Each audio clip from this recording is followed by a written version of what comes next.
Rindu membuat sang triliuner jatuh sakit. Bab 110-120. Mohon dukungannya dengan cara like, komen dan subscribe serta share video ini ya guys, agar Mimin semangat dan channel ini terus berkembang. Terima kasih dan selamat mendengarkan. Bab 11. Maxime tidak berhenti beraksi dan mencibir. Sepertinya Revin gak terlalu cinta kamu. Sudah berapa lama dia gak menyentuhmu? Kali ini Reina benar-benar marah. Dia mengangkat tangan dan hendak menamparkan Maxime, tapi pria itu mencengkeram pergelangan tangannya. Kata-kataku tepat sasaran. Reina sama sekali tidak ingin menjelaskan, selama ini dia dan Revin hanya teman biasa. Kayaknya Marshanda juga gak terlalu cinta kamu. Lihat aja kamu sampai kelaparan, begini. Ngajak ribut, siapa takut? Maxime mencibir, aku gak sama kayak kamu. Dia belum pernah menyentuh Marshanda sama sekali. Reina tersenyum, apa bedanya? Kita tuh sama aja, sama-sama nggak benar. Dulu aku kira kamu itu setia banget, sekarang kayaknya biasa aja. Apa Marshanda tahu apa yang kamu lakukan? Maxime tidak marah sama sekali dan tidak menjawab, dia hanya memeluk Reina yang ditindihnya erat-erat. Reina menggigit bahu Maxime kuat-kuat. Maxime tersentak kesakitan, tapi tidak melepaskan Reina. Dia menunduk dan menciumnya. Dalam beberapa tahun terakhir, entah berapa banyak Maxime selalu memimpikannya kejadian seperti ini. Reina tercengang, tapi dia sadar daripada marah-marah, lebih baik dia memanfaatkan kesempatan ini untuk bisa hamil. Reina pun tidak lagi melawan. Di bawah cahaya gelap, Maxime tidak bisa melihat ekspresi Reina dengan jelas. Tapi yang pasti, sekarang Maxime bingung karena merasakan perubahan sikap Reina. Maxime berujar dengan suara serak, sepertinya kamu juga mau. Mata Reina menegang. Detik berikutnya, Maxime tiba-tiba berhenti mencumbu Reina dan menyalakan lampu di samping tempat tidur. Reina spontan langsung menutupi tubuhnya. Maxime menegang. Aku, kan sudah pernah lihat. Maxime berhenti sejenak, lalu melanjutkan, apa Revin tahu tubuhmu itu sebenarnya minta ditiduri? Reina tercekat. Dia merasa marah dan malu, lalu menatap Maxime dengan tidak percaya. Pria ini cuma main-main. Maxime pun mewaraskan diri, lalu melirik Reina. Dia tidak bicara apa-apa dan langsung pergi ke kamar mandi untuk menyiram dirinya dengan air dingin. Setelah itu, dia kembali ke kasur dan memeluk Reina. Malam itu, Maxime bisa tidur nyenyak. Sebaliknya, Reina tidak bisa tidur. Bukan hanya karena kejadian barusan, tapi juga karena perkataan Maxime. Reina terus mencubit tangannya kuat-kuat. Entah setelah berapa lama, pelukan Maxime melonggar. Reina yang bisa melepaskan diri pun bangun dari kasur. Karena tidak tahu harus pergi kemana, Reina pun pergi ke balkon dan membiarkan dirinya ditiup angin malam sambil mendengarkan rintik hujan. Tiba-tiba, terdengar Maxime yang menggumam dalam mimpi. Reina, aku nggak enak badan. Dasar nggak punya hati, harusnya kamu nggak balik. Reina kembali ke kamar dan mendengar Maxime mengumpat padanya. Seketika, Reina merasa semua pengorbanan dan ketulusannya selama ini jadi tidak berarti. Reina ingin sekali mabuk, dia tidak bisa menahannya. Reina berdiri di samping kasur, di bawah cahaya lampu yang remang-remang, dia bisa melihat wajah tampan Maxime yang sudah dikaguminya selama separuh hidup ini. Reina ingin sekali menamparnya kuat-kuat, tapi dia berhasil menahan diri. Ya, aku memang gak punya hati. Harusnya kubiarkan aja kamu terus menindasku. Harusnya aku terus berada di sisimu dan gak pernah pergi. Ya, kan? Maxime demam tinggi lagi dan samar-samar bisa mendengar omelan Reina. Maxime pun mengulurkan tangan dan hendak menarik Reina dalam pelukannya. Reina mundur selangkah untuk menghindar, lalu membuka pintu kamar dan keluar. Tidak lama setelah Reina keluar kamar, dia mendengar suara gedebuk, sepertinya Maxime jatuh dari kasur. Kali ini, Reina tidak berhati lembut. Reina tidur di sofa lantai bawah. Saat Maxime bangun, kepalanya terasa sakit dan sedikit kepanasan. Maxime mendapati dirinya tidur di lantai. Dia mendongak ke arah kasur dan tidak melihat sosok Reina. Maxime pun mengernyit. Maxime keluar kamar dan dari lantai 2 dia bisa melihat seorang wanita mungil sedang meringkuk di sofa. Bab 12. Maxime berjalan menuruni anak tangga dan menghampiri Reina. Maxime mengamati Reina. Dia bisa melihat dengan jelas masih ada jejak air mata di wajah Reina, tangannya mengepal erat dan tidur sambil berjaga-jaga. Suhu di ruangan agak dingin, jadi Maxime pun menyelimuti Reina. Maxime hendak menyuruh orang untuk mengantarkan sarapan, saat tiba-tiba ada yang membuka pintu rumahnya. Marshanda masuk membawa sarapan. Kak Max, nih aku bawain sarapan. Bukannya hari ini acara perayaan ulang tahun perusahaan. Nanti kita pergi belum juga Reina sempat menyelesaikan kalimatnya. Matanya sudah lebih dulu menangkap sosok Reina yang sedang tidur di sofa. Marshanda mematung di tempat dan terlihat tidak percaya. Kenapa Reina tidur di sini? Jangan-jangan mereka berduaan semalaman. Maxime menatap Marshanda dengan mata mengantuk. Kok kamu bisa masuk? Maxime tidak mendengar suara apapun saat Marshanda masuk. Dia pasti tidak melewati pos penjagaan. Artinya, Marshanda mendaftarkan sidik jarinya atau wajahnya sebagai kata sandi. Marshanda meremas tas berisi sarapan di tangannya dan terlihat agak pucat. Bibi yang mengaturnya. Dia minta aku mengurusmu. Joanna sengaja melakukan hal ini supaya Marshanda lebih leluasa menggoda Maxime dan berharap Marshanda bisa cepat hamil. Joanna sengaja menambah wajah Marshanda di pembuka kunci supaya dia leluasa keluar masuk Villa Magenta. Sayang, Marshanda baru sempat datang ke sini hari ini. Sebenarnya dia mau menelepon Master Ray. Sayang orang itu tidak bisa dihubungi. Marshanda menarik kembali pandangannya dari Reina dan berujar dengan nada dingin, Kak Max, ini. Kita bicara di luar. Reina tidak bisa tidur nyenyak semalam dan tidak memakai alat bantu dengar. Jadi saat ini Reina tidak terbangun karena sedang tidur nyenyak. Marshanda mengikuti Maxime keluar. Dia berujar dengan sangat tidak senang hati. Kok Nana bisa tidur di sofamu? Maxime menyalakan sepuntung rokok dan menjawab, aku yang membawanya pulang. Marshanda mematung, Kak Max, bukannya kamu dan Reina sudah cerai? Kayaknya nggak pantas deh kalian begini. Kita juga belum menikah, tapi kamu masuk ke rumahku sesuka hati. Memangnya kelakuanmu pantas? Marshanda tercekat. Saat ini Maxime sudah menelepon penjaga keamanan dan meminta mereka menghapus informasi tentang Marshanda sehingga wanita ini tidak bisa masuk seenaknya lagi. Marshanda mendengarkan dalam diam dan tidak bisa terima fakta ini. Kebetulan posisi Marshanda saat ini memungkinkannya melihat Reina di balik jendela. Marshanda menatap Maxime dan seketika teringat perkataan pria ini 2 hari yang lalu. Kak Max, waktu itu Kak Max memberiku 2 pilihan, kan? Sudah kupikirkan baik-baik, aku mau menikah denganmu. Kebetulan sekali, Reina keluar rumah saat mendengar ucapan Marshanda barusan. Reina pun berdiri di depan pintu. Maxime menatap Marshanda lekat-lekat, kamu yakin? Marshanda mengangguk sungguh-sungguh, iya, yakin. Memang kenapa kalau tidak ada cinta, yang Marshanda butuhkan hanya status. Dia takut Maxime berubah pikiran, jadi dia menambahkan, Kak Max, kamu kan sudah janji, kamu nggak boleh berubah pikiran. Maxime memang pernah meminta Marshanda untuk memilih, tapi sebenarnya dia tidak berniat menggunakan pernikahan sebagai wujud balas budi pada Marshanda yang sudah menyelamatkan ibunya.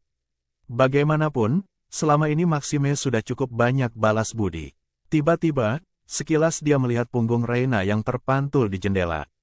Oke, Maxime mau lihat sikap Reina kalau dia tahu hal ini. Marshanda tidak menyangka Maxime akan menyetujuinya semudah itu. Dengan bangga dia menatap Reina yang ada di belakang Maxime. Bab 13, ya sudah pulang sana. Nanti malam aku akan datang ke acara ulang tahun kantor kok. Maxime berkata dengan tidak sabar. Oke, Marshanda meninggalkan sarapan yang dia bawa, lalu kembali melirik Reina sebelum akhirnya pergi. Saat Maxime balik badan, dia melihat Reina berdiri di belakangnya. Entah kenapa dia merasa agak bersalah. Kapan kamu bangun? Reina tampak tenang dan menjawab, pas Marshanda minta kamu menikahinya, selamat ya. Jantung Maxime tiba-tiba berdebar kencang. Udara seakan membeku selama beberapa detik. Maxime menatap Reina dalam-dalam dengan mata gelapnya, kalau kamu keberatan, bilang aja. Kalau Reina tidak mengizinkannya, Maxime pasti akan membatalkan janjinya pada Marshanda.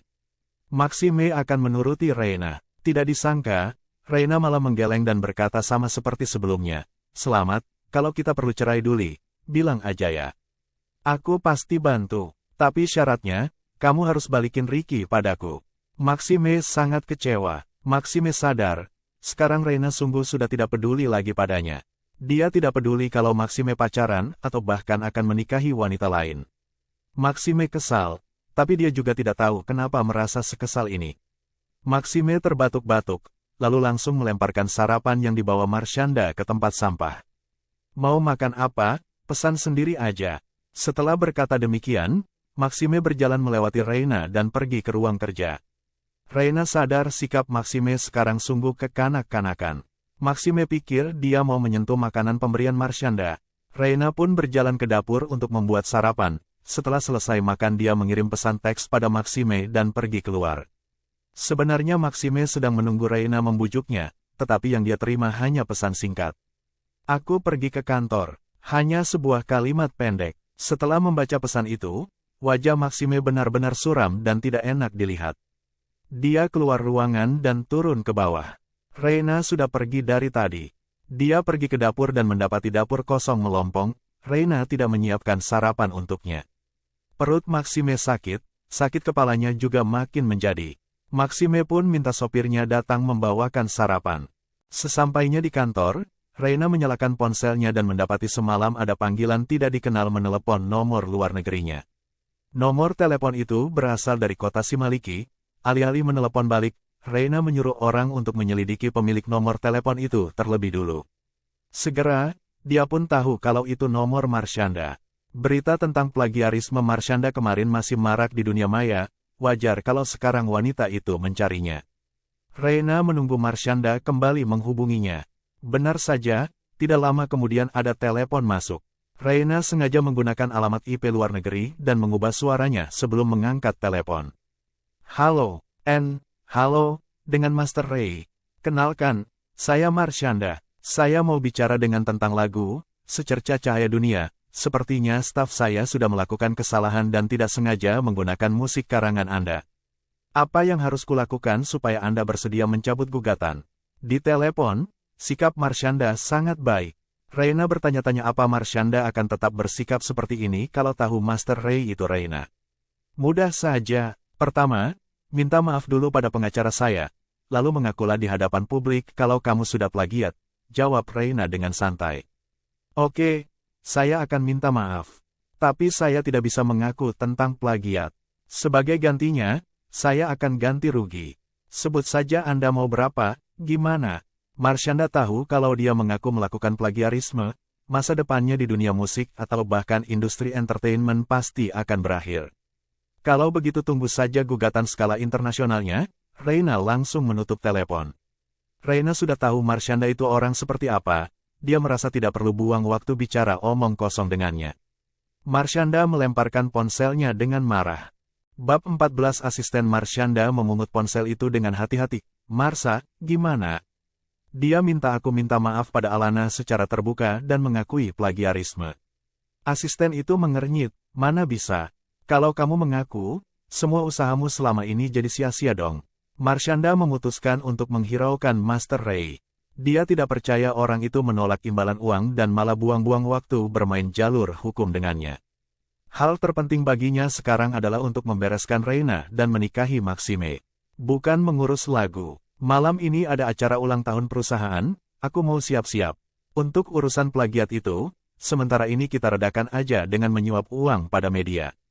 Marshanda tahu sogokannya yang kecil pasti tidak akan bertahan lama. Tapi selama dia bisa memastikan pernikahannya lancar, semua akan baik-baik saja. Di perusahaan, tidak lama kemudian, Reina menerima telepon dari Alana. Nana, hari ini kamu datang ke rumah nggak? Hari ini adalah akhir pekan. Alana berniat mengajak Reina dan Rico pergi berkemah di luar bersama. Reina menolak, Maxime mengawasi dengan ketat, dia sudah menemukan Ricky, gawat kalau sampai dia tahu tentang Rico juga. Besok-besok baru kita ketemu lagi ya. Alana juga merasa alasan Reina masuk akal. Ya sudah, cepat ambil kecebongnya supaya kita bisa cepat pulang ke Astania. Oke, spontan, Reina mengelus perutnya. Entah kenapa dalam kepulangannya kali ini Maxime tampak lebih waspada. Reina merasa kali ini pasti sulit untuk bisa hamil. Tiba-tiba, pintu ruangannya diketuk. Melalui pintu kaca transparan, Reina bisa melihat Eki berdiri di depan pintu, jadi dia langsung menutup telepon. Ada apa Pak Eki? Eki masuk dan menjawab, Nona Reina, Pak Maxime memintamu datang ke kantornya sebentar. Reina kira Maxime tidak akan masuk. Meski enggan, Reina terpaksa pergi karena Ricky ada di tangan pria itu. Oke, Eki tidak langsung pergi, melainkan mengantarkan Reina ke kantor CEO. Dalam perjalanan, Eki tidak bisa menahan diri untuk tidak bicara. Nona Reina, saya mau bilang sesuatu. Selama ini Pak Maxime sudah berusaha keras mencarimu. Sebenarnya dia sangat peduli padamu. Reina berhenti melangkah. Eki juga berhenti melangkah dan mendapati Reina sedang tersenyum tipis padanya. Menurutmu ini namanya perhatian? Eki tercengang. Wajahnya di bawah kacamata berbingkai emas terlihat bingung. Reina menambahkan, Pak Eki, apa kamu masih ingat bagaimana sikapmu padaku dulu? Setiap kali aku telepon Maxime, sebagian besar selalu kamu yang angkat telepon dan kamu selalu bilang kalau dia ada urusan atau sedang sibuk. Kamu bahkan sering langsung menutup teleponku, kan? Selain itu, apa kamu pernah memanggilku Nyonya Sunandar? Eki tersedak, lalu menjelaskan dengan sungguh-sungguh, aku punya alasan pribadi dan ini nggak berhubungan dengan peduli tidaknya Pak Maxime pada Anda. Nggak ada hubungannya. Reina bertanya balik, sikap anjing itu tergantung sikap pemilik, sama seperti situasimu. Aku bukannya marah, aku cuma bilang fakta. Dulu waktu aku masih jadi anggota keluarga Sunandar, jangankan kamu, kucing anjing peliharaan mereka aja nggak menghargaiku. Wajah Eki sangat suram. Dia tidak bisa lagi membantah Reina. Karena ucapannya memang benar, kalau Maxime tidak bersikap dingin pada Reina, tidak mungkin para bawahannya berani pada Reina. Sama seperti sekarang, Eki sendiri tidak sadar kalau sikapnya pada Reina sekarang ini jauh lebih baik dari yang dulu. Itu semua karena, dia merasa Maxime juga memperlakukan Reina dengan spesial. Bab 15 setelah mengantar Reina ke depan pintu kantor Maxime, Eki pun pergi. Pintunya tidak ditutup, jadi Reina pun hanya mendorong pelan. Maxime sedang duduk di kursi bos dan membaca beberapa dokumen dengan saksama. Pria tampan yang sedang serius bekerja memang terlihat makin tampan. Mungkin dulu Reina terperdaya karena ketampanan ini. Maxime yang sudah tahu Reina akan datang pun memanggil Reina tanpa meliriknya. Reina berjalan mendekat, ada apa? Kamu nggak perlu bekerja di bawah lagi. Maxime meletakkan dokumen di tangannya lalu menatap Reina dan melanjutkan, mulai sekarang kamu juga kerja di sini. Reina bertanya bingung, kenapa? Nggak ada alasan khusus. Perusahaan sudah mengaturnya begitu. Beraninya dia bilang ini diatur perusahaan, dia, kan bosnya. Sudah jelas dia yang mengatur semua ini. Karena status Reina di sini adalah karyawan, dia pun tidak bisa membantah perintah bos. Oke, tidak masalah, justru Reina jadi punya lebih banyak kesempatan untuk mendekati Maxime. Reina sudah menghitung, kemungkinannya bisa hamil karena kejadian semalam terlalu rendah. Aku ambil laptopku dulu, kata Reina. Belum juga Reina sempat keluar ruangan, sudah ada orang yang datang membawakan semua barang pribadinya termasuk meja kerja dan laptopnya. Maxime berjalan menghampirinya dan melihat peralatan kantor Reina. Aku penasaran, apa yang kamu lakukan di kantor? Dulu Reina adalah seorang ibu rumah tangga. Kesibukan Reina hanya mengurus hidup Maxime, dia tidak pernah bekerja. Reina menatap balik Maxime dan menjawab, kamu mau tahu? Nih aku kasih lihat. Dia tahu bahwa Maxime masih mewaspadainya. Karena kalau tidak, kemarin Maxime tidak mungkin menahan diri. Ternyata Maxime memang penasaran dan menyambut ajakan Reina. Oke. Di bawah tatapan panas Maxime, Reina duduk di kursinya dan menyalakan komputer. Lalu dia menunjukkan pada Maxime apa yang dia lakukan selama di kantor. Maxime agak terkejut karena ternyata Reina banyak menulis rencana proyek kolaborasi. Kapan dia menulis ini? Reina mendongak dan langsung menatap wajah Maxime yang tegas. Reina menarik napas dalam-dalam dan berkata, semalam kamu pasti nggak nyaman, kan? Maxime mematung, menunduk dan bertatapan langsung dengan Reina. Maxime pun menelan ludah. Reina duduk tegak, saat ini jarak bibir keduanya begitu dekat. Sebenarnya aku juga merasa sangat nggak nyaman. Maxime mengangkat alisnya. Seorang Reina harusnya tidak bisa mengucapkan perkataan seperti ini. Maxime masih ingat setelah mereka berdua menikah, Reina bahkan akan tersipu malu saat Maxime tidak sengaja menyentuh tangannya. Sekarang, Reina memang berpura-pura terlihat tangguh. Tapi, dalam sekali lihat Maxime tahu kalau Reina membohongi diri sendiri. Maxime meletakkan tangannya di bahu Reina dan membuat tubuh Reina spontan gemetar.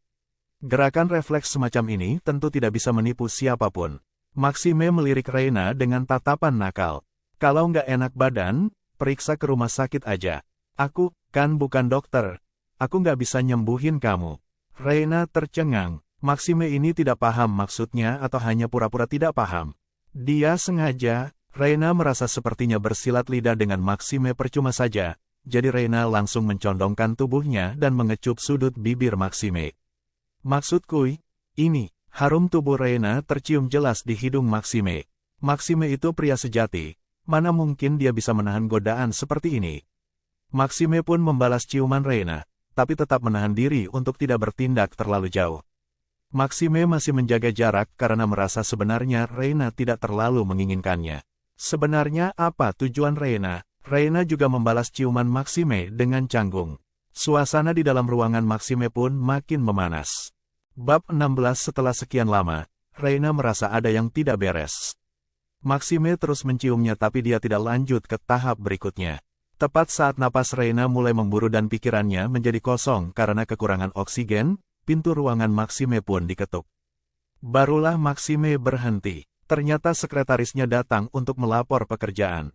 Reina langsung duduk kembali. Dia lagi-lagi gagal. Siang harinya, mereka makan siang bersama. Sopir mengantar mereka ke restoran privat yang sering Maxime kunjungi. Sambil makan, Maxime menguji perasaan Reina. Jangan khawatir, aku nggak akan menceraikanmu. Reina tercengang. Reina tidak langsung paham maksud Maxime. Tapi pria itu sudah lebih dulu melanjutkan. Marshanda itu cuma mau status. Jadi aku kasih. Aku nggak akan menikahinya secara sah. Jadi jangan khawatir, aku nggak akan menceraikanmu. Reina menatap Maxime dengan tatapan tidak percaya. Kamu bercanda. Kalau kamu nggak puas dengan keputusanku, kamu boleh kasih solusi lain. Reina tidak sadar kalau Maxime sedang mengujinya. Dia pun menjawab, kita cerai aja. Lalu kamu bisa menikah sama Marshanda. Raut wajah Maxime jadi suram. Tebakannya memang benar. Reina mau berhubungan seks dengannya tapi bukan karena cinta atau ingin kembali padanya. Kenapa? Masih nggak cukup dulu kamu menjebakku untuk menikah sama kamu. Sekarang kamu menjodohkanku sama orang lain. Maxime langsung meletakkan sendok garpunya, ekspresi wajahnya terlihat sangat dingin. Bukannya Maxime sendiri yang mau menikahi Marshanda. Reina pun tidak nafsu makan lagi. Suasana di mobil dalam perjalanan pulang sangat hening. Maxime tiba-tiba berkata, ingat, sekarang ini kita masih suami istri yang sah. Kamu nggak boleh ketemu Revin. Reina menatap Maxime dengan bingung. Kamu aja boleh pacaran sama Marshanda. Kok aku ketemu teman aja nggak boleh? Karena aku nggak mau dipermalukan. Apa maksudmu? Kamu sudah tahu apa maksudku. Maxime kembali melanjutkan dengan nada dingin. Kalau cuma teman, kenapa kamu bisa punya anak sama dia? Reina tercekat. Reina tidak bisa mengaku kalau sebenarnya dia tidak punya hubungan apapun dengan Revin, karena kalau tidak identitas Ricky jadi sulit dijelaskan. Kami nggak sengaja, sekarang aku yang membesarkannya sendiri. Aku sudah nggak punya hubungan apapun sama Revin. Tidak ada pria yang tidak peduli saat istrinya sendiri, apalagi istrinya punya anak dengan pria lain. Apalagi, pria seperti Maxime. Maxime juga tercekat dengan perkataan Reina. Anak itu hanya sebuah kecelakaan. Nggak sengaja berapa kali, sekali, 2 kali, 3 kali, bicara tentang kehamilan, sebenarnya sulit bagi seseorang untuk bisa hamil hanya dalam sekali berhubungan badan. Reina mengerti maksud perkataan Maxime. Tangan Reina yang terpangku saat ini terkepal erat, wajahnya pun terlihat pucat. Didesak terus-menerus oleh Maxime membuat Reina tidak bisa lagi menahan diri. Dia berujar, hentikan mobilnya, aku nggak jadi balik ke kantor. Si sopir tidak berani berhenti tanpa izin Maxime. Maxime juga tidak menganggap serius kata-kata Reina. Reina langsung membuka pintu mobil dan melompat keluar. Untungnya saat ini mobil baru jalan sehingga kecepatannya tidak tinggi. Namun karena terkena aspal, tangan dan kakinya pun tergores. Namun tiba-tiba sebuah sepeda motor yang melaju kencang melaju dari belakang. Pengemudi motor tidak sempat untuk melambatkan laju motor dan sedikit lagi akan menabrak Reina. Tanpa pikir panjang, Maxime langsung turun dari mobil dan menarik Reina dalam pelukannya. Setelah motor itu pergi cukup jauh dan yakin bahwa wanita dalam pelukannya tidak tertabrak, Maxime pun berteriak pada Reina. Kamu sudah gila ya? Bab 17. Jantung Maxime berdebar kencang, dia sadar tangan dan kaki Reina terluka. Jadi, Maxime langsung menyeret Reina kembali ke dalam mobil dan mengantarnya ke rumah sakit. Meski sudah duduk di dalam mobil, Reina masih merasa ketakutan. Tadi dia memang terlalu gegabah dan lupa bahwa dia punya Rico dan Ricky yang bergantung padanya. Maxime yang tegang pun bertanya, untuk apa marah-marah?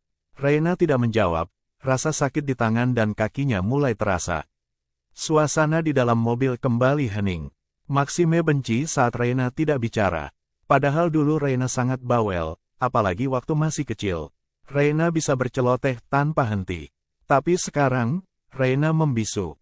Maxime bertanya dengan kesal, barusan kamu mau kemana? Aku cuma mau jalan. Aku nggak terpikir mau kemana. Memangnya Reina bisa pergi kemana? Ricky, kan, ada di tangan Maxime. Mobil mereka akhirnya tiba di pintu rumah sakit dan Maxime langsung turun bersama Reina. Di luar ruang UGD, Maxime hendak membuka pintu. Kak Max, kok kamu ada di sini? Terdengar suara familiar memanggil Maxime. Ternyata, Jovan yang memanggilnya. Saat ini Jovan memakai jas dokter dan sedang duduk di ruang konsultasi. Sikapnya tidak lagi terlihat serampangan seperti bocah, sekarang dia terlihat agak serius. Maxime tidak menjawab dan balas bertanya, kamu sendiri kok ada di sini? Dari sudut matanya, Jovan bisa melihat sosok Reina di belakang Maxime. Tapi, dia buru-buru menarik balik tatapannya. Kakek memaksaku untuk makan asam garam kehidupan, jadi aku menempa diri di sini. Jovan tidak pernah tertarik dengan dunia kedokteran. Kakeknya yang memaksanya belajar kedokteran, belajar hukum dan bisnis internasional. Sekarang Tuan Besar Jacob berharap Jovan lebih banyak turun ke lapangan supaya kedepannya sudah matang untuk mengelola bisnis keluarga. Kalau bukan karena Tuan Besar Jacob mengancamnya dengan akan langsung melamar Alana, Jovan tentu tidak akan datang. Dia juga tidak paham apa yang ada di pikiran Tuan Besar Jacob. Kenapa kakeknya itu bersikeras menjodohkan mereka? Begitu teringat akan Alana dan bocah nakal itu, Jovan langsung sakit kepala. Maxime tidak bertanya lebih jauh dan meminta Reina melangkah maju, tolong obati dia. Setelah itu, mata Jovan langsung tertuju pada tubuh Reina dan dia menyadari luka goresan di lengan dan kaki Reina. Ayo duduk, Jovan bersikap formal. Reina tahu selama ada Maxime, Jovan tidak mungkin berani menyakitinya. Jadi, Reina pun duduk dan membiarkan Jovan memeriksa lukanya. Setelah Jovan memeriksa dengan cermat, dia melepas sarung tangannya. Nggak ada yang serius, hanya luka ringan aja. Jovan meminta suster mengambil salep dan hendak mengoleskannya pada Reina. Maxime menghentikan Jovan. Biar aku aja. Jovan membaca situasi dan menyahut, nggak apa-apa, biar aku aja. Maxime tampak tidak senang dan hendak mengambil salep itu. Reina yang melihat ekspresi suram di wajah kedua pria itu pun langsung merebut salep dari tangan Jovan. Aku bisa sendiri. Reina mengambil kapas dan mulai mengobati lukanya. Suasana di dalam ruangan jadi agak canggung. Jovan berdiri di samping dan mengajaknya mengobrol. Kok dia bisa terluka, Kak Max? Maxime bersandar di dinding dan matanya tidak lepas dari Reina. Yah, ada orang yang melompat keluar dari mobil tanpa memikirkan akibatnya. Hati Jovan menegang. Jovan tidak menunjukkan kekhawatirannya dan terus mengajak Maxime mengobrol. Bukannya hari ini ada acara ulang tahun perusahaan. Kapan kamu berangkat? Nanti malam baru kuputuskan. Maxime melihat jam, sekarang baru pukul 2 siang. Entah siapa yang memberitahu Tuan Besar Jacob kalau Maxime datang ke rumah sakit. Tiba-tiba ada Tuan Besar Jacob mengutus orang menjemput Maxime untuk menemuinya.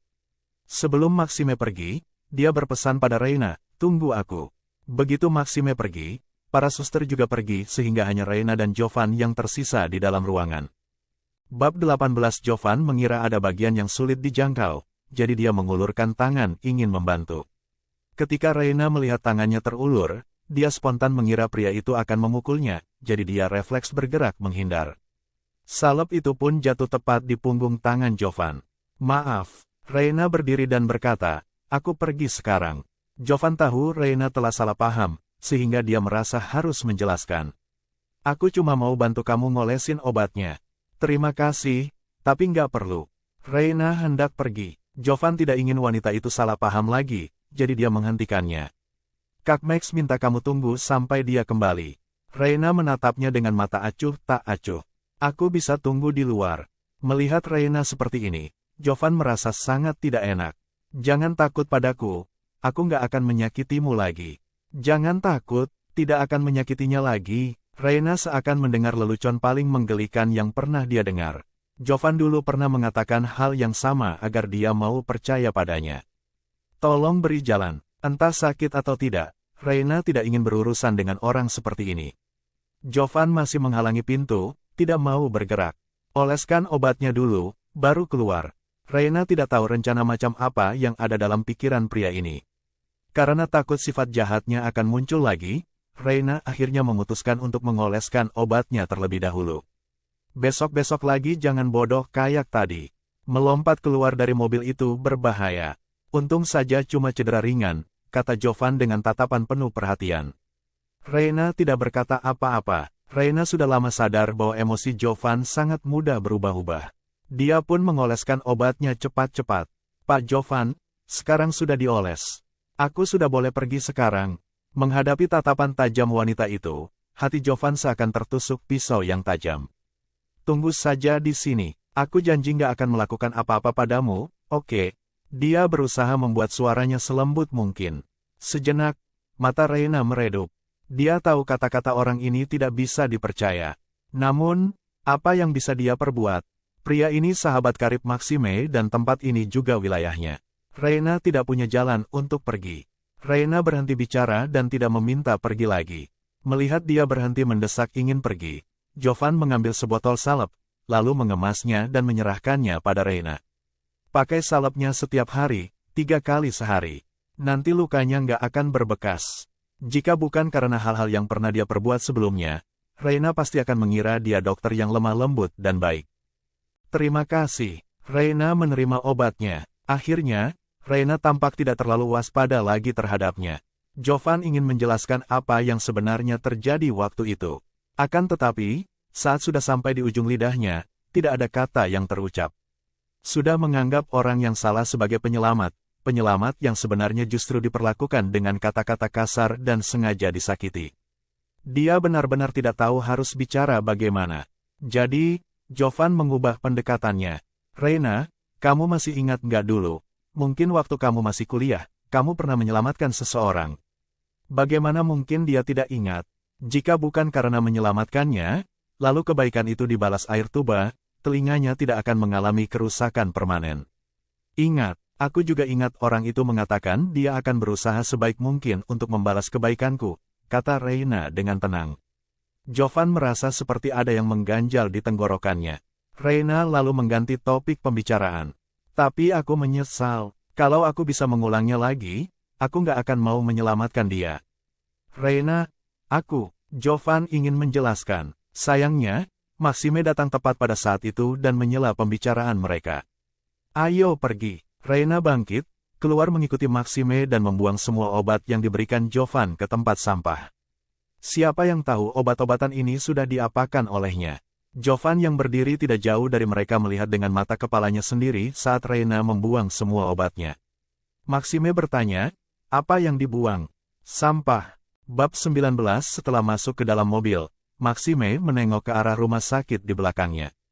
Kamu ngobrol apa sama Jovan waktu aku pergi tadi? Dia tanya, apa aku pernah menyelamatkan seseorang waktu aku masih kuliah? Reina tidak menyembunyikan apapun.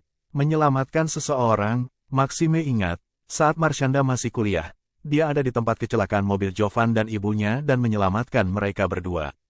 Terus kamu datang. Reina tidak mau bicara apa-apa lagi tentang kejadian itu. Hari sudah petang, Maxime masih harus menghadiri perayaan ulang tahun malam ini. Reina merasa dia tidak perlu ikut kembali ke kantor perusahaan. Dia menatap dedaunan yang berterbangan di luar jendela mobil dan berkata, aku ingin pulang. Kamu ikut aku ke perayaan ulang tahun malam ini. Sorot mata Reina menampakkan rasa terkejut. Maxime tidak menjelaskan dan hanya meminta sopir untuk mengantar mereka ke tempat acara. Sebelum perayaan ulang tahun, Maxime membawa Reina di dalam sebuah ruang pribadi yang tenang. Dia berganti baju, mengenakan gaun formal warna biru langit. Penampilannya terkesan anggun dan suci, seperti bidadari yang tidak punya nafsu duniawi. Maxime berdiri di depan pintu ruangan. Tatapan matanya yang dalam sekilas menyiratkan ekspresi terpana. Dia menelan ludahnya yang mendadak kering dan berkata, tunggu aku di sini, kita pulang bersama nanti malam. Reina menatapnya sebentar dan mengangguk ringan. Oke, wanita itu tampak sangat patuh, membuat jantung Maxime berdebar-debar. Dia tidak bicara apa-apa lagi dan segera pergi. Di perayaan ulang tahun perusahaan, Marshanda dan Joanna juga datang sangat awal. Maksudmu? Reina kembali ke Villa Magenta, tanya Joanna. Iya, aku nggak tahu apa yang terjadi. Mungkin dia mengganggu Kak Max lagi. Mereka, kan belum resmi bercerai dan dia juga orangnya agak rewel. Marshanda tidak memberitahu Joanna bahwa Maxime lah yang meminta Reina kembali tinggal di Villa Magenta. Joanna menyesap anggur merah di tangannya dengan sikap lembut. Di pesta ulang tahun waktu itu, dia memergoki dua orang itu sedang dalam nuansa yang ambigu. Mungkinkah anaknya masih menyimpan perasaan kepada Reina? Matanya kelihatan sedih sambil menatap Marshanda. Kapan dia akan melepaskan anakku? Setelah menyelesaikan kata-katanya, dia melirik ke arah Marshanda dan berkata lagi, Max, kan sudah setuju menikah denganmu. Kamu harus cari cara biar bisa hamil secepat mungkin. Hari ini, biar ku bantu kamu sekali. Mata Marshanda dipenuhi rasa terima kasih. Bibi, jangan khawatir, aku nggak akan mengecewakanmu. Joanna mengangguk pelan. Setelah sekretarisnya memberitahu bahwa Maxime telah tiba, dia menghalau seorang wanita kaya yang ingin bicara dengannya dan langsung berjalan menuju Maxime. Marshanda berdiri tidak jauh dari situ dan memperhatikan, menggenggam gelas anggur di tangannya dengan gugup. Begitu Maxime memasuki ruangan, dia menjadi pusat perhatian. Joanna meminta sekretarisnya untuk mengajak dia ke samping, lalu menyuruh seseorang untuk membawakan anggur untuk anaknya itu. Max, perusahaan bisa meraih pencapaian setinggi ini berkat kamu. Ibu ingin bersulang denganmu atas nama ayah dan kakekmu. Maxime tidak bisa menolak. Di tempat lain, Reina sedang duduk di ruang pribadi lantai 2 dan bisa melihat dengan jelas pemandangan di luar. Jendela di sini dua arah. Dia bisa melihat keluar, sedangkan yang di luar tidak bisa melihat ke dalam. Dia mengambil segelas anggur dan melihat ramainya orang-orang di luar.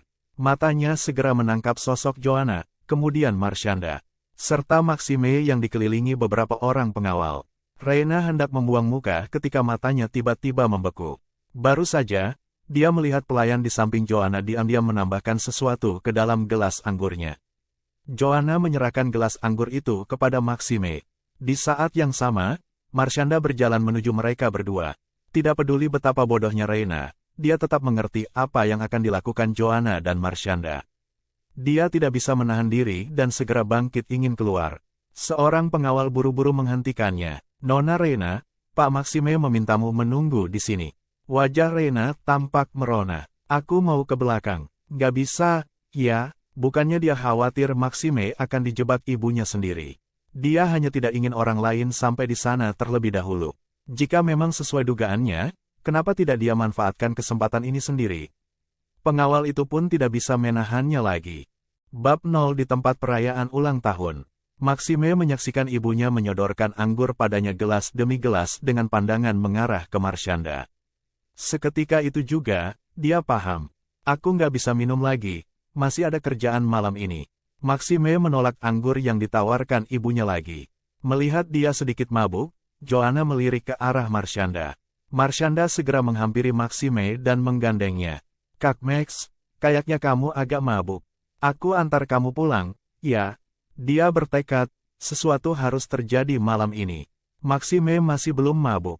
Dia baru saja ingin mengulurkan tangannya ketika matanya tertuju pada seorang wanita di kejauhan yang cantik nan menggairahkan dalam balutan gaun biru langit.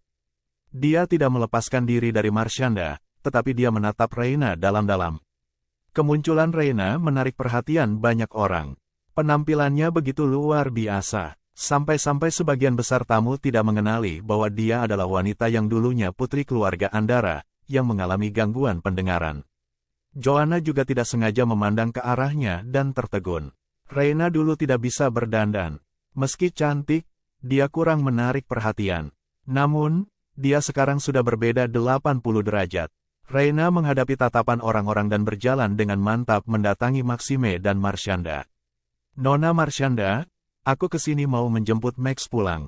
Satu kalimat ini membuat semua orang yang hadir memandangnya. Tuh Reina, kan, istri Pak Maxime. Beneran dia Reina, kenapa dia berubah drastis begitu, jadi tambah cantik. Dia memang sudah cantik sejak dulu, tapi dia belum pernah muncul di tempat umum sebelumnya. Dia bahkan lebih cantik dari Marshanda. Tapi, dia datang ke sini sekarang, berarti Marshanda itu orang ketiga. Marshanda juga mendengar komentar orang-orang itu dan wajahnya memerah menanggung malu. Maxime pun menarik tangannya kembali dan pandangan matanya yang dalam tertuju pada Reina. Kenapa kamu turun? Reina memperhatikan pria di depannya. Obat itu sepertinya belum mulai bereaksi. Tadi kulihat kamu minum banyak. Aku takut kamu mabuk, jadi aku turun. Percakapan mereka membuat ekspresi Marshanda semakin kaku.